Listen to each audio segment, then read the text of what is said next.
we just cool. Everything is fine up until the night Big got murdered. What did you see that day? That was Gene, Biggie's bodyguard, reflecting on the days leading up to the rapper's tragic death. Apparently, there's more to his death than we've been told. Now, something even more shocking has been uncovered in Biggie's secret underground tunnels, and it's worse than anyone could have imagined. We've got all the details right here. Let's break it down.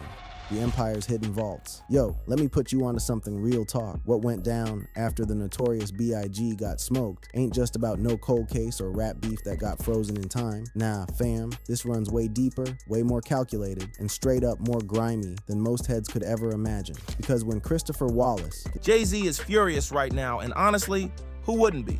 Imagine putting your name, your legacy, your billionaire power behind a flashy Times Square casino, only for the city to slam the brakes before it even takes off. Then just days later, Nas, yeah, that Nas, the same one who dropped Ether and burned Jay all those years ago, suddenly gets the official green light for his $5 billion Queens casino project. The timing is insane, almost like someone planned it that way on purpose. And then Queens Borough President Donovan Richards steps in, talking big to reporters, throwing shade like it's a sport, saying Queens gets the money. Sorry, JayZ, we win again. That wasn't just a diss. That was a full-on celebration right in Jay's face. Now the streets can't stop talking. Everyone's saying this doesn't feel like regular business. It feels personal, like the old Takeover versus Ether wounds just got ripped open again. Back then, that beef was legendary, and fans haven't forgotten a single bar. So when people see Nas shining while Jay takes an L, they're calling it straight betrayal. Here's how it all went down. JayZ was backing a massive Caesars Palace casino plan for the heart of Times Square, a $1 billion move that was supposed to scream power and legacy. The man wanted to turn Broadway into his personal empire, the ultimate symbol of Brooklyn made it, but New York wasn't feeling it. The Broadway League came swinging, the locals pushed back, and the advisory committee basically told him, no, not here. Just like that, Jay's entire Times Square dream went up in smoke. And let's be real, JayZ doesn't take public L's. His whole image is built on winning, outsmarting, outshining everyone. So watching his plan crumble before it even hit the final stage, that's not just a setback, that's a dent in his mogul armor. He wanted Manhattan, the tourists, the flashing lights, the elite energy, the global attention. Instead, the city shut the door right in his face. Now here's the wild twist. While Jay's plan was dying in public, Nas was behind the scenes plotting a major comeback.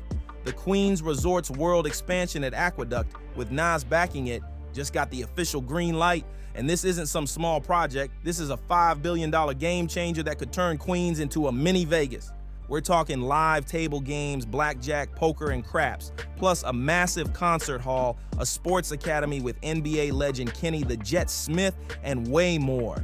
This isn't just a casino, this is an entire entertainment kingdom, and Nas isn't just showing up for photo ops, he's got equity, he's in the game for real. So while Jay's casino dreams went up in flames in the bright lights of Manhattan, Nas just planted his flag in Queens, the same borough that raised him. And the streets are saying it loud. Nas won this round.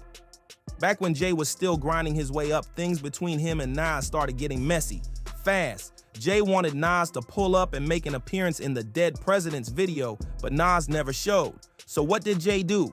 He went ahead and sampled Nas's voice for the hook without even asking.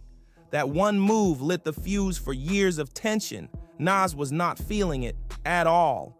From there, things started to quietly boil.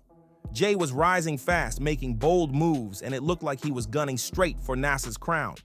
Nas, on the other hand, saw Jay as the young upstart who needed to slow down and respect the hierarchy. That unspoken tension never went away, it just kept growing. As time went on, Jay made a habit of trying to outshine Nas, dropping hit after hit, flexing like he was untouchable. But every time Jay thought he had the last word, Nas would reappear at just the right moment, reminding everyone that he wasn't going anywhere.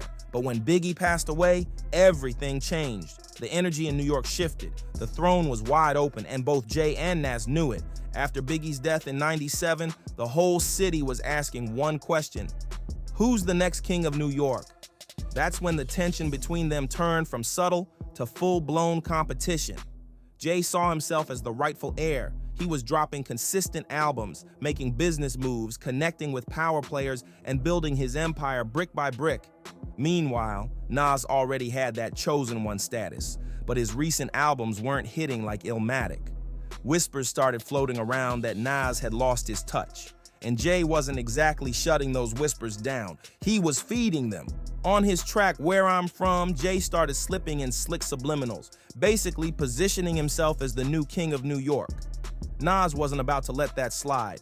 He fired back with bars on We Will Survive, hinting that Jay was trying too hard to take Biggie's spot. The city loved it. The drama was everywhere.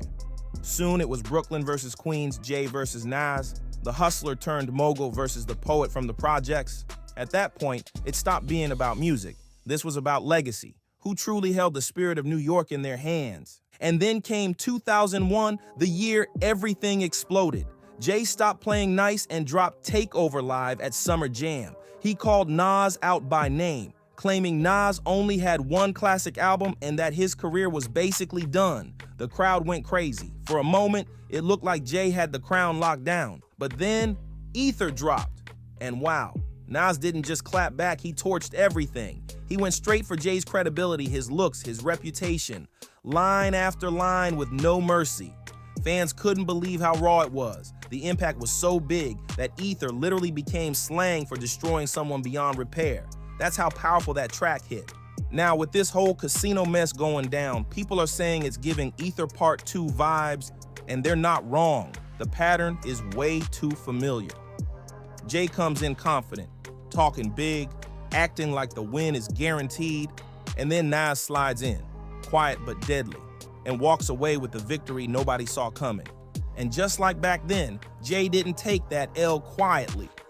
Right after Ether, he fired back quick with Super Ugly, and that's where things got extra messy. Within days, Jay rushed out the track, but instead of keeping it sharp and lyrical, he went for low blows, bragging about being with the mother of Nas's daughter.